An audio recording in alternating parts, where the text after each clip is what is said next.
whatever you do, you want to be excited about it. You want to have the kind of excitement that is so contagious that people want to be around you. Because whatever you're doing, whatever you talk to people about, this particular idea that you have, they're looking at you and they want to know, do you believe it? And are you the kind of person they want to be in business with? And if you're not positive, if you're not fired up about it, how can you expect anybody else to be fired up about your idea? Am I right? There are a lot of people who say, but I tried once or twice and it didn't work out. And so they use that as an excuse not to ever come out again. At first, you don't succeed, you're running about average. If you have come out here with an idea and it didn't work out 2 or 3 times, well, that's all right. You're running about average. Many people die at age 21, don't get buried until they're 65. They're walking dead. I was giving a speech at this high school and a lady came after school. She said, Mr. Brown, I want to talk to you about my son. I said, what is it? She said, he's not motivated. Les Brown is about to unlock the secrets to financial freedom and success in this incredible video. Through the mentoring series, we get to learn from people who've achieved great things in their lives. And today's mentor is none other than Les Brown himself. In this full-length video, Les shares his wisdom on motivation and achieving our goals.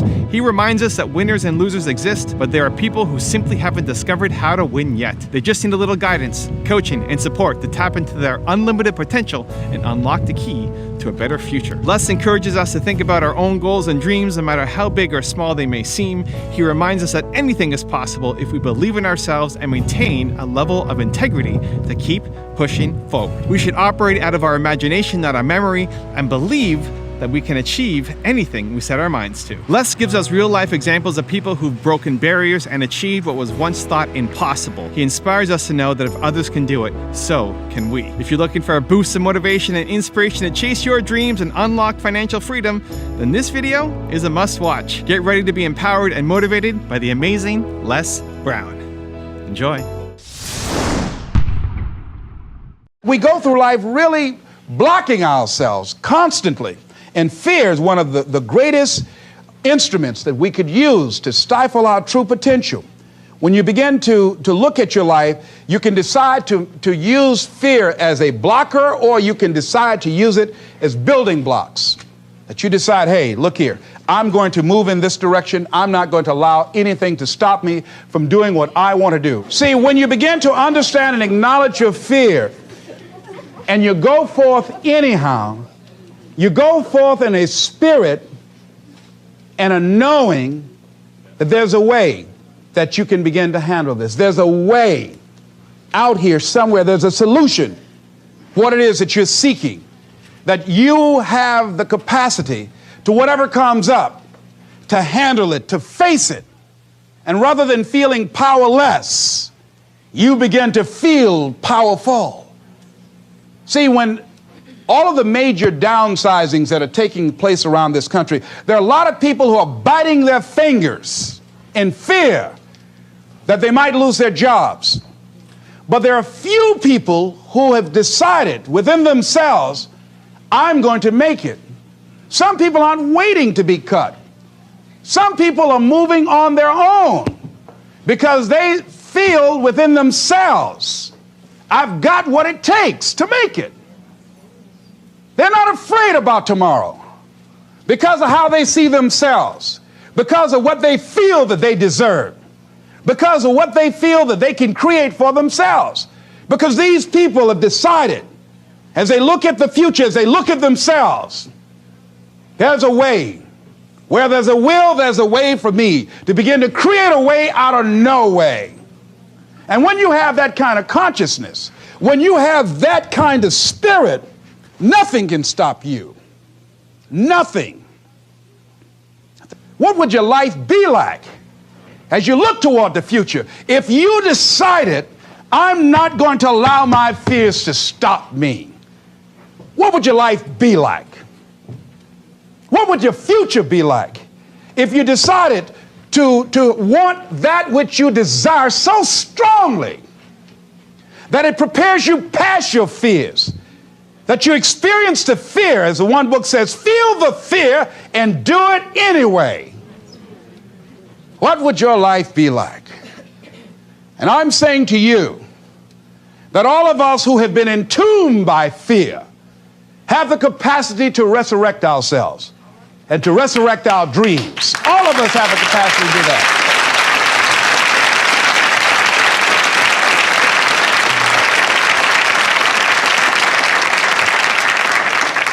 And you have, is it easy? No. It's not easy. Can I do it? Yes. What's one of the ways to get started? Some of us need somebody to hold our hands. Sometimes we need somebody to help us out. Be willing to say, I don't know. Be willing to reach out. Be willing to get some assistance to take you to the next level. One great athlete, you never expect boxers to make profound statements. I think it was Joe Frazier who said this one. He says, all of us are like the blind man at some point in our lives standing on the corner, waiting for somebody to lead us across. See, all of us at some point in our lives need some help, need someone to reach out to us, to throw out the lifeline, to help us go across some treacherous waters that we couldn't navigate by ourselves. None of us do it by ourselves. All of us at some point in our lives. We need that kind of help. We need that kind of assistance because we grow from the people we have in our lives that can enrich our lives personally, professionally, spiritually, and all the dimensions of our lives. We don't grow in a vacuum. So as you look at yourself, what are the fears you have that maybe you need some help in strengthening yourself in that area? As you assess your strengths and your weaknesses, as you begin to approve yourself and your passions and your dreams and your goals and the things that you want, if you decide to experience all of your true potential, as you decide to manifest all of your greatness, as you decide, wait a minute, what else is available to me out here if I decided to experience the fear of rejection, the fear of no, the fear of failure, the fear of standing by myself? What else is available? Of taking a chance, a fear of losing it all. What else is available to me that will bring some extra meaning and value?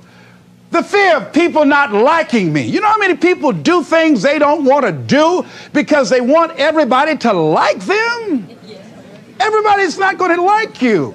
Excuse me, special announcement. Everybody's not going to like you. No, it's just not that kind of world. But you know, there are a lot of people who won't take positions on issues, who won't take a stand for things they believe in, who won't speak up for themselves because they don't want to make anybody mad. Oh, it was Bill Cosby. He said, I don't know what the secret of success is. He said, but here's what I know what the secret of failure is. He said, trying to please everybody. You can't please everybody. But there are people who have the fear of rocking the boat. So they just go alone in life. Just go alone. Well, how do you feel? Well, I don't really want to say. How many of you know people like that? Raise your hand. These people aren't living life. They're not truly experiencing life. What do you really want to do? Well, I don't like this, but I guess I'll go ahead on and do it. No. No, life is too short for that. Too short and unpredictable, moseying through. Not trying to disturb anything, not trying to shake anything up, not trying to make any waves. You see, there are some people who come through the universe and their level of contribution and the level of energy they manifest is so small, so inconspicuous that when they go, you won't even know they left. I mean, there are people who die on jobs and you say, hey, where's John? Oh, John's been dead 6 months. You're kidding. No. Is that right? Yeah. I didn't know. Why did somebody say, well, I guess we didn't miss him. But there's some people, because of their personality, because of their contribution, because of the investment of their time and their energy and the impact they have there, that when they go, everybody will miss them. See, when Mother Teresa checks out, everybody will know. When Rosa Parks, everybody will know. Nelson Mandela, everybody will know. Why? Because of their contribution. See, but there's some people, because their contribution is so small, no one will care. So I'm saying, before you are boxed and buried, decide that you're going to box and bury your fears. Decide that you're going to begin to live life on a new level, seeking out new horizons. that you're going to find more love and more joy and more ways to give more to life. Guy said something, I love this. He says, everything a man does for himself, guess what? He takes with him. But everything he does for others, he leaves behind. So when you begin to say, what is it that I want to leave? What contribution that I want to begin to make? What difference do I want to make in life? What is it that I want to do with the rest of the life that I have left? What chances I need to take? What risks do I need to begin to embrace? What fears do I need to step on? What areas of my life am I dead right now? What dreams? You can either live your dreams or live your fears. You have got to get to a point where you say, I'm sick and tired of living like this. There's got to be more. That's when people go out and strike out on their dreams. That's when people get out of relationships where they're dying together rather than growing together. That's where they leave jobs. So where are you going? Away from here? I don't know. Also, to make sure you're actually taking action after watching this video, I've designed a special free worksheet just for this video. The worksheet will highlight all of the lessons learned in this video, as well as pull out our 3 favorite learnings and quotes that will inspire you to actually do something. The worksheet will also give you space to write down what your key takeaways are and your specific plan of action to make sure you're getting results. If you want the worksheet designed specifically for this video, absolutely for free, there's a link in the description below. Go click on it and start building the momentum in your life and your business. I'll see you there. Develop the habit of giving more than what you're paid for. Develop the habit of setting standards that others will be measured by. Someone said, do not go where the path may lead, but go where there's no path and leave a trail. All right? It is easy to be negative today. It is easy to have low morale today. I was at a corporation and they're going through downsizing and going to lay off some 1,500 people over the next few weeks. It's very depressing there. And those people that stay there 9 times out of 10, they're just going to do just enough to keep from getting fired. Anybody can do that. But if you can begin to harness yourself and say that where I am, I'm going to do the best I can with what I got, because that is an expression of who I am. If you get into the habit of just being mediocre, it will become a part of your consciousness. If you get in the habit of giving less than what you have it within you to give, it will begin to reflect itself in your personality. It will begin to damage you psychologically. And you don't want to be a part of that kind of self-destructive behavior. And so you want to set some high standards for yourself. The next thing, part of what feeds that hunger, you've got to develop a sense of urgency. Aurelia said, stop living your life like you have 1,000 years to live. In life, you're either here today and you're gone today. If there's something that you want to do and you can't do it all at one time, do just a little bit of it. I like what Robert Schuller says. He said, by the yard it's hard, but inch by inch, anything is a cinch. Do just a little bit of it. A friend of mine, Bobby Kerr, used to be a roommate. Bobby wanted to go into the area of public relations. He loved working with the public. Young lady he wanted to marry named Clarice. Bobby was a great procrastinator. Pretty soon the job where Bobby worked, they transferred him to another location. He went out to celebrate with the people on that new job site. And Bobby suffered a massive heart attack and died. Bobby didn't drink and didn't smoke, was under 40, and he died. Ask your question, how much time do you have left? How much time do you have left? When you start thinking about that, we don't know. We don't know. Bobby took all the greatness and all of the talent and all of his abilities to his grave with him. One of the things he could have put in parentheses under his name, he didn't use all his stuff. And most of us do that. Most of us don't use the stuff that we have brought into the universe. And we want to make a conscious, deliberate, determined effort to start living life with a sense of urgency and using what we've got. Using ourselves up, sharing what we brought into the universe to share. Because if we don't, nobody else will. Stop wasting valuable time, knowing that if we begin to live our lives as if each day were our last, our lives will take on a whole new meaning. It take on a whole new expression, valuing each moment that we are blessed with. The next thing that begins to nurture that hunger, honor yourself as your word.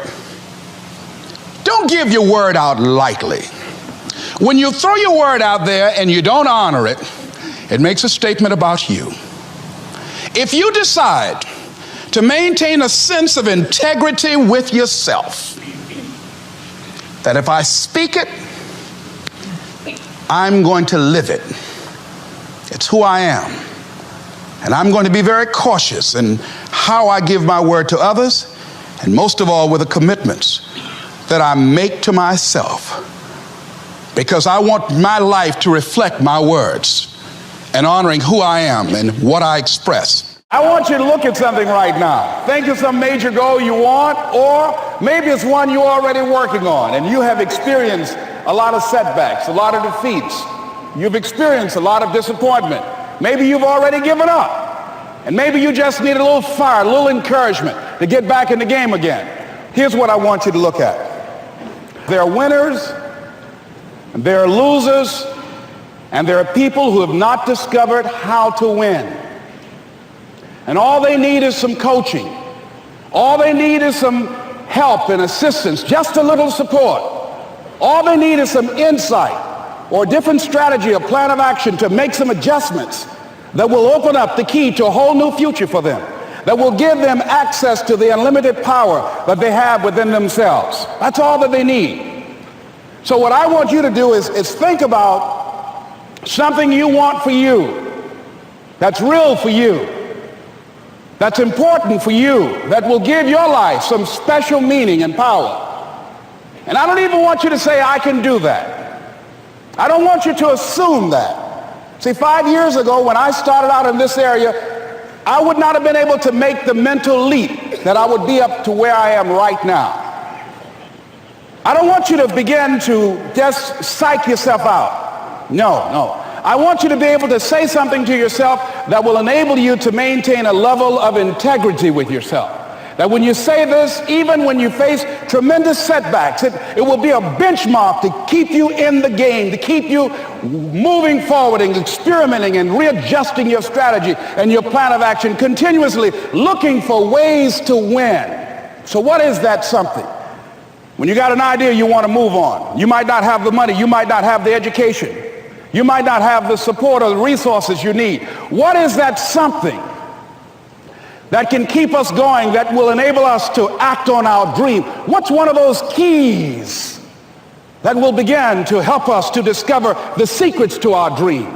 Here's what I want you to repeat after me, please, with power and conviction. Say, it's possible. It's possible. That's all I want you to do when you look at your dream. Just say to yourself every day, it's possible. Just say that every day to yourself, it's possible. Because what does that do? See, it begins to change your belief system. See, the way in which we operate, ladies and gentlemen, it's a manifestation of what we believe, what's possible for us. Whatever you've done up to this point, all that it really is a duplication, it's a reproduction of what you believe subconsciously that you deserve and what's possible for your life. Most people operate out of their personal history, out of their memory, things they've done, things they've experienced, things they've seen, things that they have observed. What I'm suggesting that you operate out of a larger vision of yourself. I want you to see yourself doing what you want to do, experiencing what you want to experience, having what you want to have, doing what it is that gives your life some meaning and value. Operate out of your imagination, not your memory.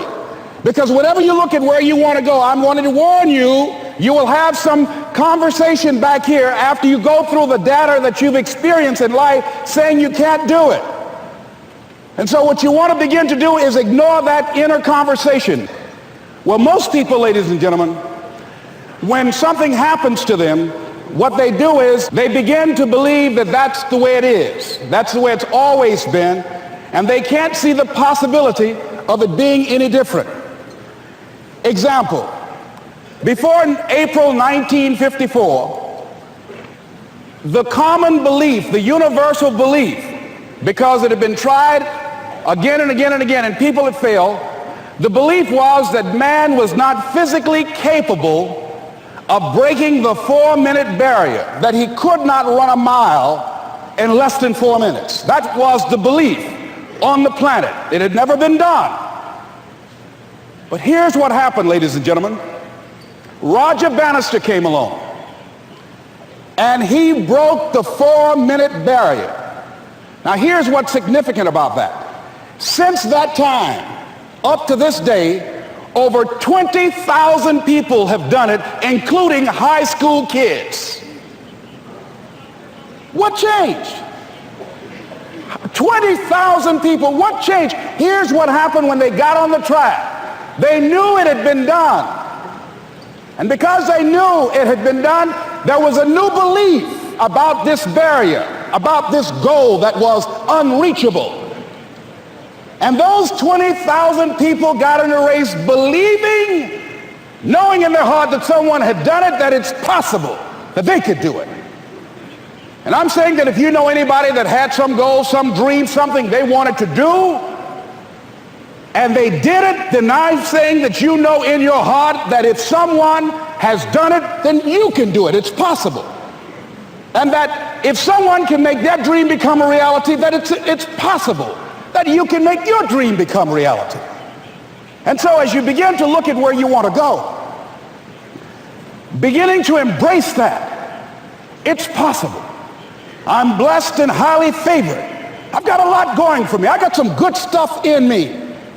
And it's possible that I can bring my greatness out here in the universe. That I can do what I want to do. It's possible I can write my own book. I can have my own business. I can take the trip and travel around the world. It's possible. I can bounce back from adversity and reinvent my life. It's possible. Regardless of where I am, the things can get better for me. It's possible. I'm thinking about two men right here in Chicago who were fairly successful, similar background, educated. They worked for a corporation for many years, and they were among many people that were laid off. Two guys who were very good friends. One went out looking for a job for several weeks along with the other one, and they faced disappointment and rejection again and again and again. They couldn't find any work, which is the story of many people across this country. One guy stopped. He became discouraged. He stopped going. He stayed home looking at television, became very argumentative and toxic with his wife, drinking beer, getting on the phone, talking to his other negative, unemployed friends. And he just gave up. The other guy kept looking for a job everywhere he could go. Every time he could get an opportunity, kept asking people, networking, checking the newspapers every day. Kept going everywhere he could, trying to find a job. You have too much education. You're overqualified. You won't be here long enough. He kept going. He kept going. He went to a place and said, look here, I tell you what, if you can't hire me, and I know you can use my talents, abilities, and skills, I don't want to sit home and do nothing. Just let me do some volunteer work. You don't have to give me anything, all right? I just want to work. I want to be busy. Guy said, okay, it's on you now, but don't expect me to give you anything. It's okay. This guy came in and worked. He was the first one there. The last one to leave was the best employee there. About 4 weeks later, one of the top managers quit. They were looking for a replacement. Guess who they selected? This other guy. This guy who was volunteering his time.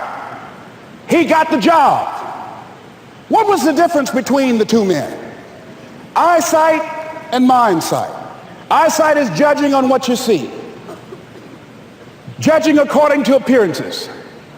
But mindsight is how you interpret what you see. One guy said, it's not possible, it's over, I'm finished. I can't do it. I can't make it. He surrendered. I've faced rejection again and again. I'm not going anymore. There are no jobs out there. But this other guy, he felt that in spite of the no's and rejections, in spite of how bad the economy is, in spite of what the newspapers are saying, that it's possible that somebody somewhere will give me a job. He just kept going, thinking it was possible. And guess what, ladies and gentlemen? That's what we have to do with our dreams. Because things happen to you in life that you can never, ever anticipate. And many times when those things happen, you want to give up. I remember when I was in broadcasting, when I was a disc jockey, I became very controversial, not only being a disc jockey, but I felt that radio was something that you not only entertain people with, but you also empower them, you educate them. And I got fired. I didn't just leave, they fired me. That was a shock. I said, wait a minute. They took my microphone. I thought that was who I was. No, ladies and gentlemen, it wasn't. I had to do something else. And I didn't know what else I could do. See, here's what I'm looking at. What are the uses for your life right now that you haven't even reached for yet? See, I believe that when you don't have enough encouragement to act on your dreams or ideas, or you're not enlightened enough, that life will act on you. See, life had moved on me and said, Les Brown, you have outgrown this. It's time for you to do something else. Well, I wasn't enlightened enough. I organized some disc jockeys and got my job back. So they had to fire me again. I got fired twice. Here's what I did. I had to think of something else. And so a guy suggested to me, he said, Les, why don't you run for office?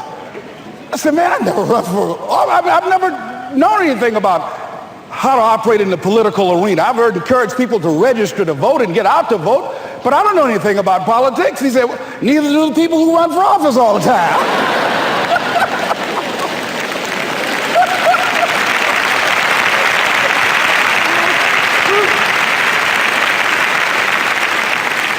So I ran. Now here's what I'm suggesting. I ran. You got to do what you can where you are with what you have. I didn't have any money. I didn't know anything about the political process. I didn't even have any support. But here's what the guy told me. It's possible you could win. That's all I had. I was running against an endorsed candidate. He was an incumbent. He had the newspaper support, all of the leadership in the community, and I was challenging this guy. So I had a saying when I was on radio, stand up for what you believe in because you can fall for anything. And I would go door to door. I have my kids on one side of the street. I would be on the other, and I'd knock on doors. Hello, my name is Les Brown. Tell everybody I'm still standing. They get on the phone. Child, Les Brown was to my house today. You know the boy on the radio with the big mouth? Yeah, they fired him, honey. Say he's still standing. See, I'm saying just keep moving. Don't start feeling sorry for yourself. Don't spend time blaming and talking about what happened to you. See, whatever you talk about, that's what you multiply and expand in your life experience. So don't talk about stuff unless you want it to keep on happening to you, all right? So I got in that kind of action.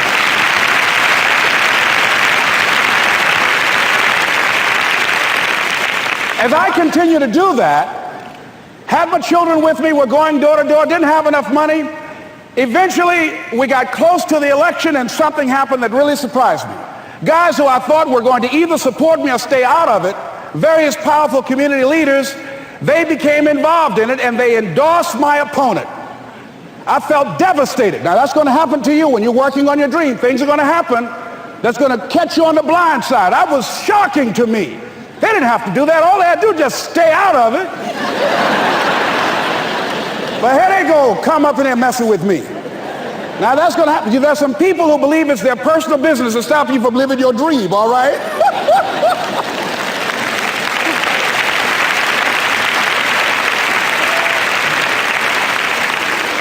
But I didn't deal with that. You want to make your dream come true, you got to stay focused. Some people rather get even than get ahead. Stay focused on where you want to go. I just kept on doing what I was supposed to do. And so I was driving to the radio station. My opponent had over $20,000. I had less than $800. As I was in the radio station, the guy said, "You're going to make a commercial?" I said, "Yes." He said, "It better be a good one because that money can't go pretty far here." And I sat there in the middle control room and I was thinking. And here's what happens when you get still. stuff will start coming. Something said, call your mama. You used to talk about your mother on the air all the time. Ask her to say a few words for you. That'll be a different kind of political spot. So I called my mama, and I had a gospel record playing in the background.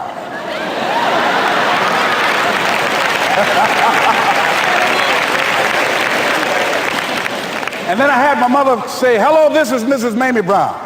When I raised my sons, I raised them to be good children. When they got out of hand, I beat their behind and made them go right. Please vote for my son. He's a good boy.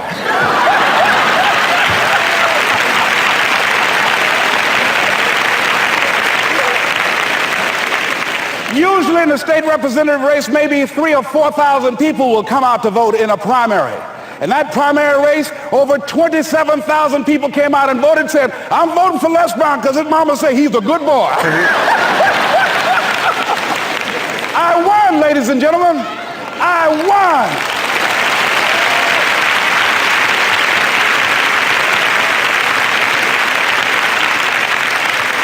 So you've got to be willing to stay focused, to be creative, to be relentless, because things are going to happen to you when you're working on your dream, when you get on track. I remember when I first got involved in speaking, one of the main things that speakers like to do is speak to a certain association that they have over 10,000 of their sales reps that come to this convention.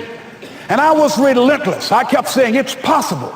It's possible. See, what I want to let you know and set you up for, because you said it's possible, don't mean that you're not going to have any problems. That Murphy's Law ain't going to come and slap you side the head. Old Murphy going to come visit you. He's waiting for some of y'all out in the parking lot. Oh, you say it's possible. Okay, it's possible. You better get up. Well, I was working. I kept saying it's possible. They got other speakers on this program. I can be on that program too. I kept selling myself. I got all fired up. And I was calling them every day. And the lady finally said, Mr. Brown, I tell you what, we want you to come in and talk to our sales executives. You got the kind of fire and guts that they want, that will motivate them. And let me tell you something else. We want you to bring your motivational tapes. You're going to need at least $50,000 worth of tapes. I said, is that right? Yes, because they want to keep that drive alive. I said, all right. I called the guy to duplicate my tapes. I said, Don, how you doing? This is Les. Let me tell you, I got a major speaking engagement. I said, man, it's a speaker's dream. I need over $50,000 worth of product. He said, Les, you don't have that kind of credit. I said, I know, but Don, I can sell that. Just right after speaking engagement, I'll give you your money in 4 days. He said, are you sure, Les? I said, yes, man, I got a major speaking engagement, and they told me to do it. He said, man, that's a big order. Let me talk with the lady with you. I said, hold on just a minute, man. Call the lady back. Hello, Evelyn, how you doing? This is Les Brown. I got Don on the phone. What did you say? Do I have the speaking engagement? Yes, you do. And what else you suggest? Les, our people, they buy a lot of tapes. Your tapes are very popular among them. I'm saying bring at least $50,000 worth of tapes, Les. You'll sell everything you got and more. I said, did you hear that, Don? He said, yes. I said, now, if anybody else has to make a decision, are you the final person? She said, I'm the final person. I will send you the contract. I want you. I said, you hear that, Don? He said, yes. I said, oh, ye of little faith. I said, duplicate the tapes, man. Hung the phone up. Well, he duplicated the tapes. 1 week came by. I'm checking the mail every day. No contract. I said, come on, Murphy, don't start nothing, man. Come on. Come on, man, give me a break. Come on, you know, this ain't fair. Come on, man. Give your boy a break. Come on. I talked to myself, you know. I didn't want to call him right now. 2 weeks passed by. Murphy said, don't you think you ought to call him? I said, okay. I called. I said, hello, this is Les Brown calling. How you doing, Les? I said, fine. I said, Evelyn hasn't sent my contract out yet. Any additional information you need? So, Les, you haven't heard? I said, no. I said, Evelyn died. I said, she died? I said, did she say anything about me?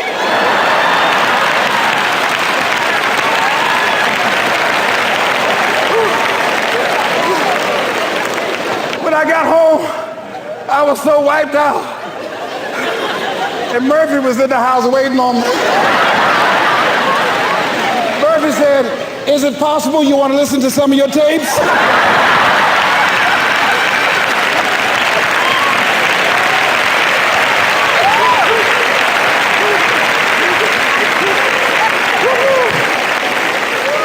But ladies and gentlemen, here's what I had to do. I had to begin to focus on what was the solution. That this was not the only place that I'll be able to sell those products. And as I began to challenge myself and got some help and support and some other input, I eventually did. It took longer, but it was challenging. It's hard changing your life. It was hard when just over 3 years ago, in the Penobscot building in Detroit, Michigan, where I was operating my business, and I fell on some hard times, and I was sleeping in my office. It was hard coming into the lobby, and the security said, "Excuse me, Mr. Brown, can we see you for a moment?" And I said, "Yes," and I walked up to the counter, and he gave me an envelope. And he said, "Would you mind reading it here?" And I opened the envelope, and the envelope was from management that said, "This is an office tower. It's not a hotel.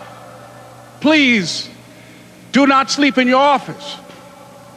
And I said, "Excuse me, sir." I said, "I just work long hours in creating my business. I'm an entrepreneur. And right now things are bad for me, but they're not going to be this way always. And I just asked for the opportunity to continue to operate like I'm doing. I'm not trying to make this my home." And it was hard coming through the lobby.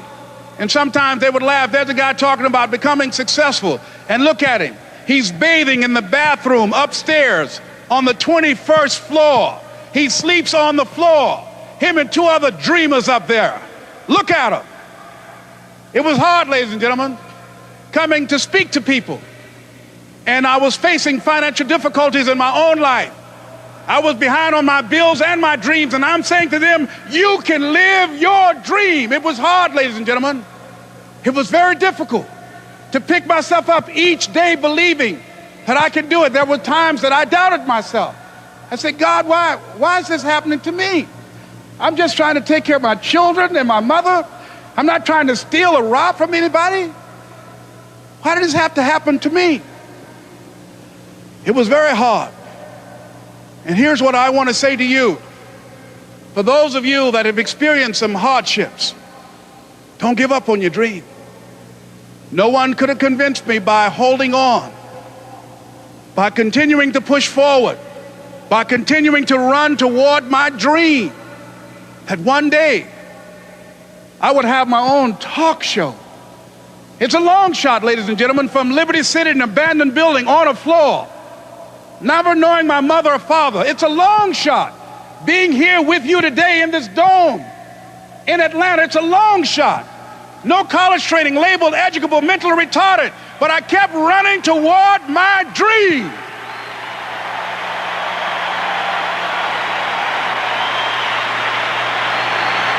Don't stop.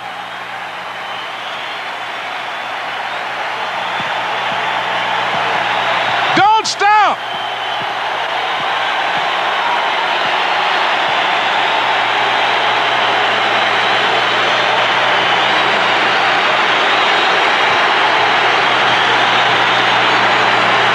Stop running toward your dream.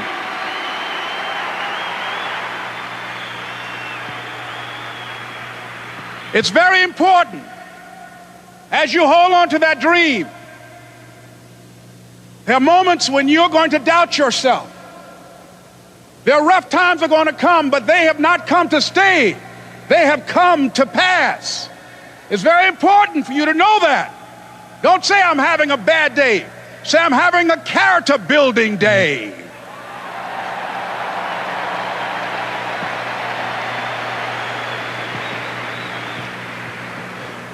It's very important for you to believe that you are the one to make this happen. I remember this high school teacher, Mr. Leroy Washington, at the end of school one June, it was just a few days before we were supposed to leave. And I just got my report card, and it indicated that I'd failed history, and I'd failed English, and I would have to go to summer school. And I was feeling within myself that I was a failure, that I'm slower than most people in getting paperwork, and I was feeling down on myself and very negative. And Mr. Washington was giving a speech to the graduating seniors, and I was in 11th grade. And even though I wasn't supposed to be in there, I went in there because the speech he was giving, that speech was for me. And as he talked, my heart began to beat fast. Tears began to run down my eyes, and I was in the back just listening to him, because he said, and he was a very dramatic man. I still talk to him to this day. He said, as graduating seniors of Booker T. Washington High School, I want you to know that you're blessed and highly favored, and that as you go toward the future, begin to know that you have greatness within you. And if just one of you here begin to envision yourselves as being blessed and highly favored to reach your goals, if just one of you capture the essence of what that means, that you have greatness within you and a responsibility to manifest that greatness, that you can make your parents proud, you can make your school proud, you can touch millions of people's lives, and the world will never be the same again because you came this way. And the students gave him a rousing standing ovation. And as he left the auditorium, I ran down the steps and I caught him in the parking lot. I said, Mr. Washington? He said, yes. I said, do you remember me, sir? He said, no. I said, my name is Leslie Brown. My mother, she works in the cafeteria here. I'm one of the twins, Leslie and Wesley. I said, Mr. Washington, but you know, I got these big dreams. I like talking to people. I love people. I said, I want to work with people, and I got this dream of buying my mama a home. Could I do that, Mr. Washington? He said, it's possible, Mr. Brown. And as he walked away, I called him again. I said, Mr. Washington? He said, what do you want now? I said,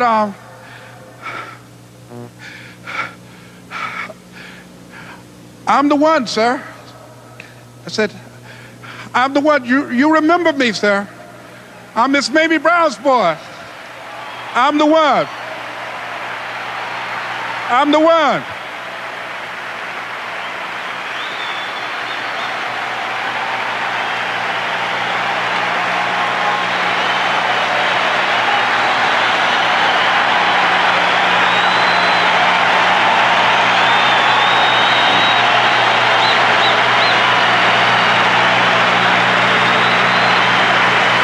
And you must feel that's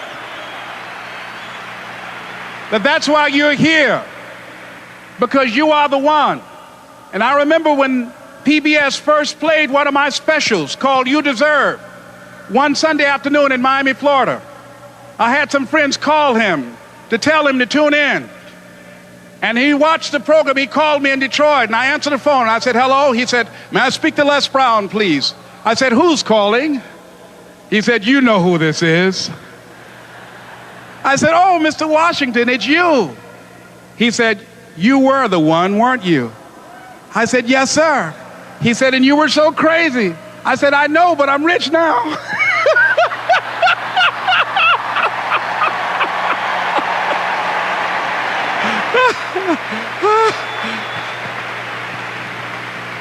Ladies and gentlemen, it's not going to be easy.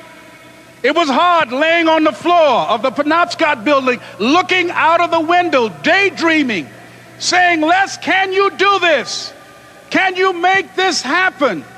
I used to listen to tapes day in and day out about See You at the Top, my great friend Zig and Dennis Waitley and different other motivational speakers, and Dr. Norman Vincent Peale.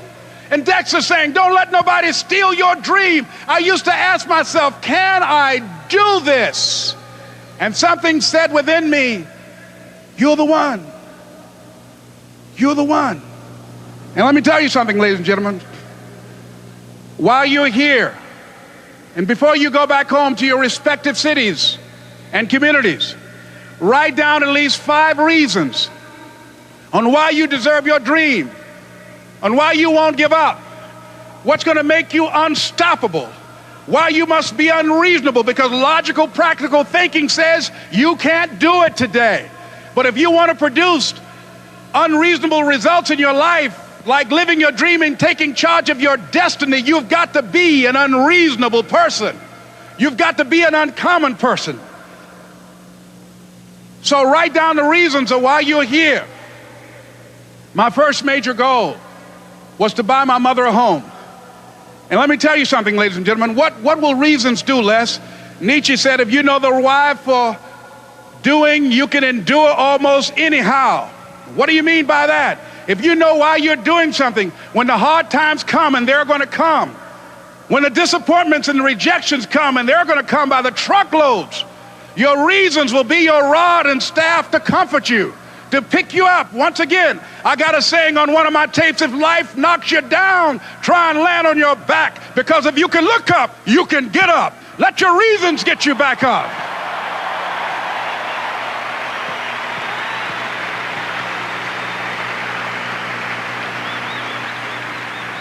I remember when I bought the home for my mother, and she came out of the car. When I opened the door, I said, Mom, I think I know these people in this house. That was my first major goal. And then I couldn't conceal it anymore. I said, Mom, I got this for you. And as she went from room to room, looking at the house and saying, thank you, Jesus. Thank you, Lord. No one ever could have convinced me that this could have happened to me. And she looked at me and she said, Leslie, and you caused me so much problems as a boy. You were always into stuff. She said, no one could have convinced me that day when I walked in that house and this lady was holding you and your brother. And she said, ma'am, I want you to promise me two things. And she said, what is it? She says, one, promise me that you won't separate them. She said, I want them raised together. I want them to know each other. I got pregnant while my husband was away in the war, and I can't keep them. Promise me that you won't separate them. She said, I promise I won't. I've never had children. I promise I won't separate them. And she said, promise me that you'll never tell them about who I am, because if my husband ever found out, he would kill me. She said, I promise.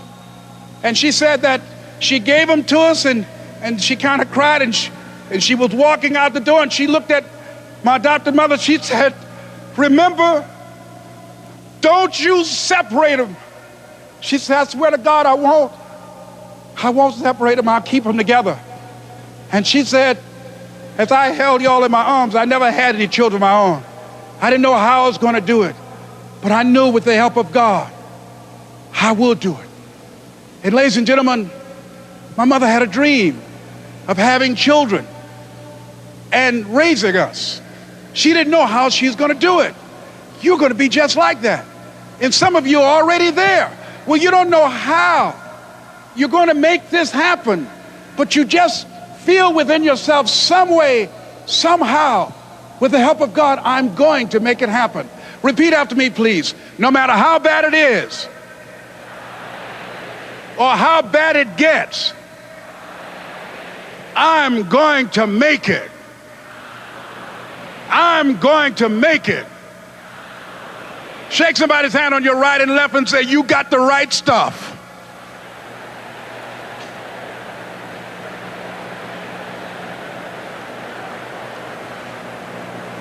So yes, it's possible for you to live your dream. It's necessary that you associate with winners, that you work your system, that you are relentless, that you never give up. It's you. You've got to take personal responsibility. You've got to make it your personal business to make it happen.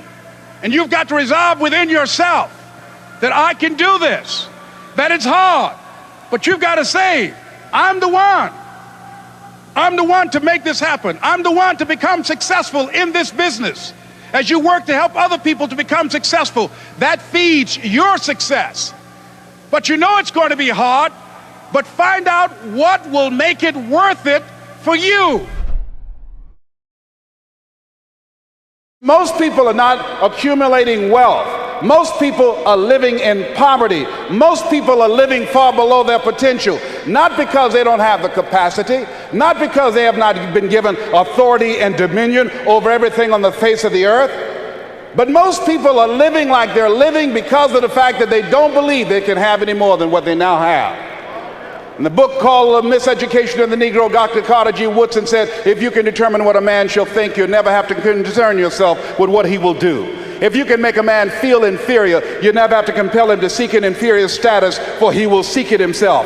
And if you can make a man feel justly an outcast, you never have to order him to go to the back door. He'll go without being told. And if there's no door, his very nature will demand one.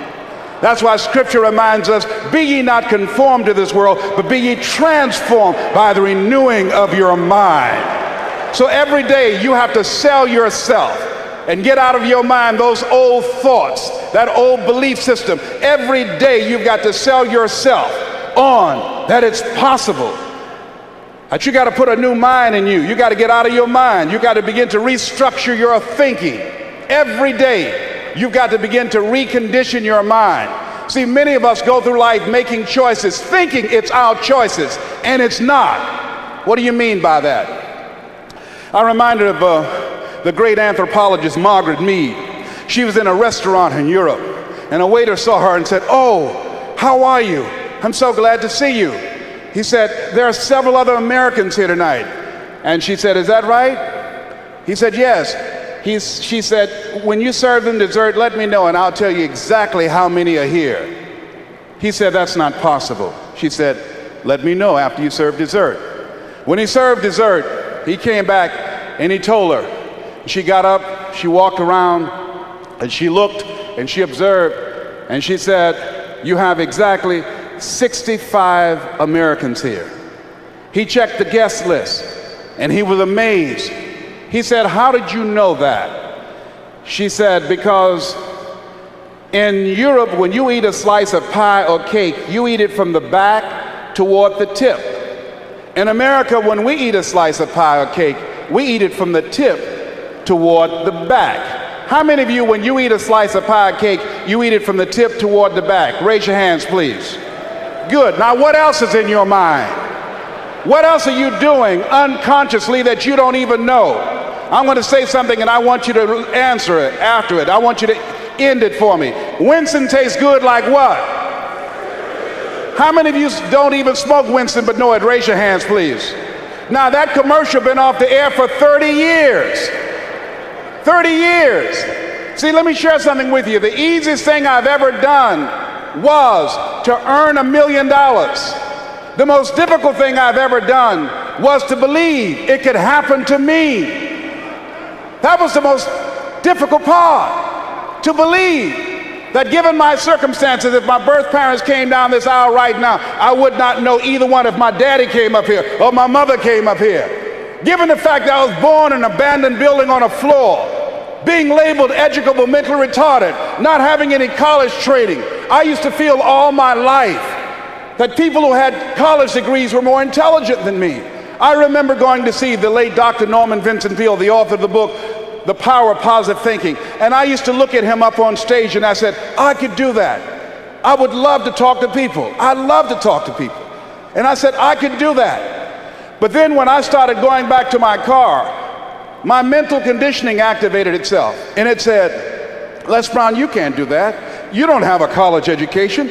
Les Brown, you can't do that. You don't have the training. You've never worked for a major corporation. You can't do that. What makes you think you can earn $5, $10, $15, $20,000 in an hour? You don't earn that now working for 2 or 3 months. What makes you think that you can speak for AT&T, Procter & Gamble, McDonald's Corporation, General Electric? These are clients I have now. You've never even worked for them. How many of you ever thought about something you wanted to do and you talk yourself out of it? Raise your hand if you know what I'm talking about. That inner conversation is what's going to haunt you after standing here and saying, I can do all things through Christ who strengthens me. After saying that again and again, we are more than conquerors. That inner conversation will cause you, when you leave here, to go back leading a life of mediocrity, leading a life of unproductivity, leading a life of poverty. So I'm going to share with you how to break out of that.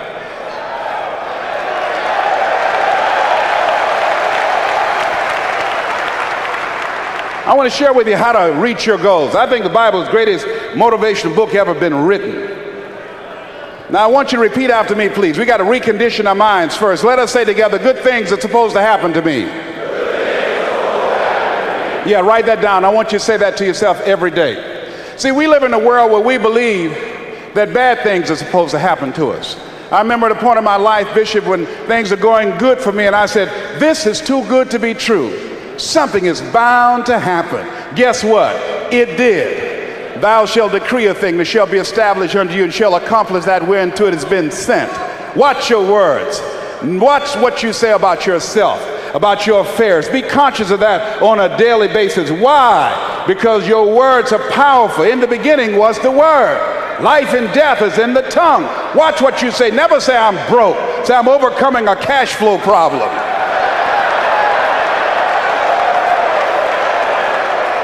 Claim what you want, not what you don't want. So affirm good things are supposed to happen to me, and begin to believe that. Begin to expect that. Now, I was talking to my oldest son, Calvin. We were going for a walk. And I said, Calvin, do you want to be successful? He said, yes, sir, Dad. It's okay. We kept on walking. Then I stopped and I looked him in the eyes. It's my namesake, my junior. I said, Calvin, we're looking at each other eye to eye now. Do you expect to be successful? Given the fact that you are a single parent of 2 kids, given the fact that you decided not to go to college to further your education, given the fact that you are very talented, but you're behind on your dreams and your bills, do you expect, based upon your performance, based upon what you produce at this point in time in your life, do you expect to be successful? And Calvin got quiet. Because see, if you ask most people at the Manpower Conference, do you want to be successful? Do you want to live a life of productivity? Do you want to live a life of contribution? Do you want to be a better father? Do you want to have your own business? Are there dreams you want? Everybody will say yes. But see, want shows up in conversation. Expectation shows up in behavior. See, I can tell what you expect by what you do. That's why the Bible says, judge a tree by the fruit it bears, not the fruit that it wants, not the fruit that it talks about, not the fruit that it claims, but by what you are doing. See, what you do when you leave here, when the music stops, when the shouting dies down, your behavior, how you conduct yourself, writing your goals down, deciding to enroll in school to get a GED, deciding to sit into class with children young enough to be your grandchildren, decide to find some product, some idea, some service that you can provide so that you can begin to create some value for yourself so you can create wealth. And let me tell you something, ladies and gentlemen, it's very important that we begin to learn how to create wealth. I'm not talking about loving money. See, I believe the lack of money is the root of all evil. People are steal for money. People are killed for money.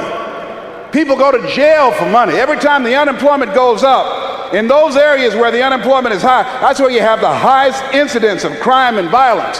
Whenever the unemployment goes up 1% in our community, 10,000 children and women are battered. Money makes a difference in your life. I never wanted to be rich. All I've ever wanted to do was to be comfortable. How many of you ever wanted to be comfortable? Raise your hands. Then I realized in order to be comfortable, you got to be rich.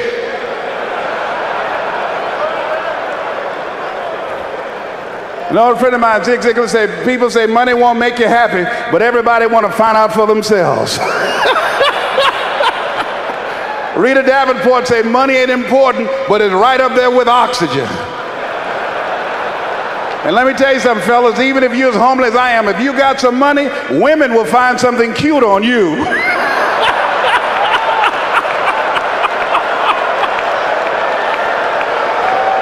He got earlobes like Denzel, honey. Money makes a difference. I used to be so broke when creditors would call the house, my children would answer the phone and say, my daddy say he ain't home. I was so broke at one time in my life, I walked by a bank and tripped the alarm.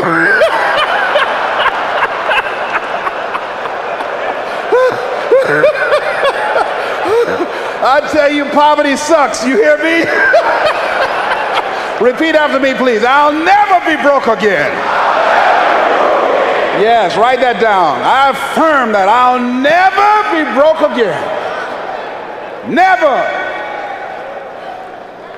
Never will I ever be broke again. Let me tell you what money does. Number one, it gives you control over your life. Write that down. Number two, it gives you options. Three, it allows you to live a life of contribution, to contribute to things that you feel strongly about. Like this ministry and the work of Project 2000 will be doing to change the lives of young people. Bishop Jake's vision is if we can have Little League football teams and baseball teams and basketball teams, then we can have Little League dermatologists and cardiologists and endocrinologists. So he's now establishing an institution, Project 2000, to give our young people the methods and the techniques to reinvent themselves as we go into the next millennium. And this era that Peter Drucker calls the era of the 3 C's, accelerated change, overwhelming complexity, and tremendous competition. So here's the first step to accumulating wealth. If you expect to do it, write this down. You must be willing to do the things today others won't do in order to have the things tomorrow others won't have. That's why the book of life said the road to life is straight and narrow, and few there be that find it, because few there be that are willing to do the things today others won't do in order to have the things tomorrow others won't have. What are the things that others won't do? Number one, make discipline a major force in your life. How many of you know if you'd have been more disciplined, you'd be further along to reach your goals right now? Socrates said the undisciplined life is an insane life.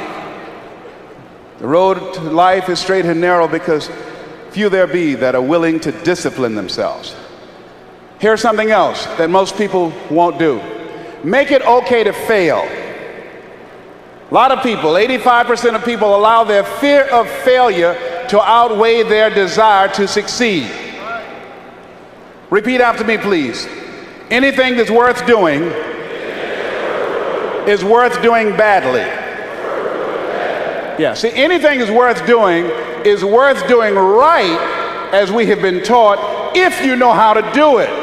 But if you don't know how to do it, it's worth doing badly until you get it right. I bet you, and I wasn't there, I bet you that when Bishop T.D. Jakes first stood up to preach, when he gave his trial sermon, he did not have the command, he did not have the mastery, he did not have the confidence, he did not have the depth, he did not have the capacity to translate and milk scripture like he did last night when he first started out. Now write this down. You don't have to be great to get started, but you have to get started to be great. The first time I stood up to speak, I stood up and my mind sat down. I looked at the audience and I panicked. I had to introduce a play at school. We're about to start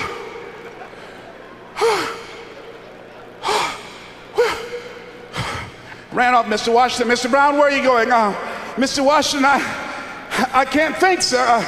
I don't know. Did you rehearse? Yes, sir, I did. Well, what's wrong? Why did you say your lines? I don't know, sir. I got out there and I looked at him and everything left me. Let me do it another day, please, sir. No, go back out there, Mr. Brown. Mr. Washington, I'll mess up, please, sir. Don't send me out there now. I'll mess up. Mr. Brown, if you run now, you will always be running. Anything that's worth doing is worth doing badly until you get it right. Why are you moving like that? I got to go to the bathroom, sir. Mr. Brown, go back out there.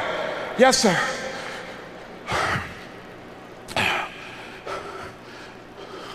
We're about to start a play called 12 Angry Men, directed by Mr. Leroy Washington. And I ran off. The next day, hey, Alfalfa!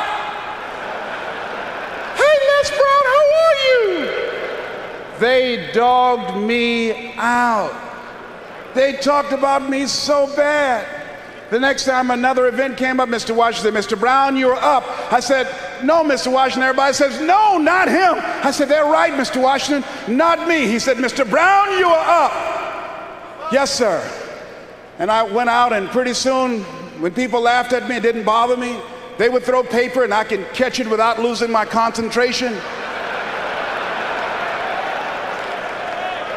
And then one day, I came out, and a hush went across the audience, because it must have been something about me that indicated that I had come to myself. And Mr. Washington had been practicing with me to give a presentation. And I looked at the audience and I said, I choose not to be a common man. It's my right to be uncommon if I can. I seek opportunity, not security. I do not wish to be a kept citizen, humbled and dull by having the state look after me. I want to take the calculated risk, to dream and to build, to fail and to succeed. I refuse to live from hand to mouth. I prefer the challenges of life to the guaranteed existence, the thrill of fulfillment to the stale calm of utopia. I will never cower before any master, nor bend to any threat. It's my heritage to stand erect, proud and unafraid, to face the world boldly and say, this I have done. Girls stood up and say, that's my boyfriend, honey. I like me some Les Brown, baby. But I didn't start off like that. You have something special. You have talents and abilities in you that you don't even know. So how do we begin to create wealth? Let me give you some ideas. Number one, write this down, knowledge. What knowledge that you have in this economy, part of what we need, that people are willing to pay you for that. Next is talent. What talent? Dion's talent is playing football. I didn't have that as a talent. My talent is talking. To me, my definition of success is doing what you love to do and find somebody to pay you to do it. So I find people to pay me to talk. I talk. I brought a game to this country called Beard Whist that I invented. And that's how I talk. I shoot pool. I signify. I make you tear up your cards, break your cue stick, because I talk a lot of trash. I throw you off. You've never been to Boston, I'll take you there. So I learned how to signify and talk trash, all right? So I make a living talking trash to AT&T. I make more in 1 hour than 90% of the American public earn working for a whole year, doing what I love to do. That I've developed my talent. You want to master your talent. Find out what it is that you love to do. I love to talk. Scripture is another key that says to us what we need to do to begin to develop ourselves. Luke 12:34, where your treasure is, there will your heart be also. So what do you love to do? And then explore ways in which you can earn a living doing that. Cooking, writing, painting, working with numbers, working with people. The other thing is, not only must you have knowledge, talent, some skill, but the other thing that's important, faith to act on whatever your dream is. See, if you don't believe in yourself, how many people you know that have a lot of talent, a lot of abilities, but they don't believe in themselves? Raise your hands. See, that faith is very important. So the faith to act on those dreams, those desires. Here's scripture that I like very much. Proverbs 16th chapter, 3rd verse. Commit thy works unto the Lord, and thy thoughts shall be established. Commit means to carry into action deliberately. Commit means to make it happen no matter what. Commitment, the difference between next time you have bacon and eggs. The chicken was involved. The pig was committed.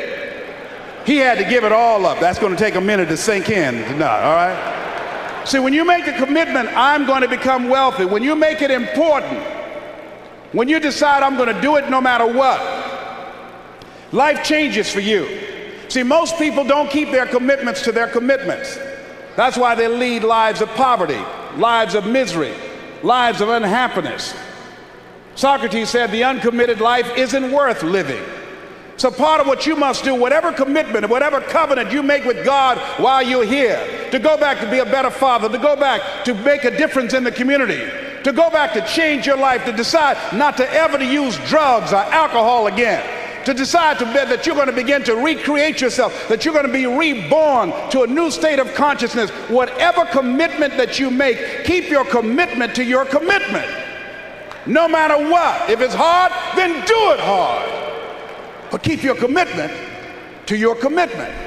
Because you made it this far in a video, I want to celebrate you. Most people start and don't finish. Most people never actually follow through. Most people say they want something, but they don't ever do the work to actually get it. But you are different. You are special. Believe Nation, you made it here all the way to the end, and I love you. So as a special celebration, if you put a hashtag Believe down in the comments below on this video, I will showcase you and celebrate you somewhere on the screen in a future video because you are awesome. If you want another awesome video in our Black Excellence series, check out the video right there next to me. I think you'll enjoy it.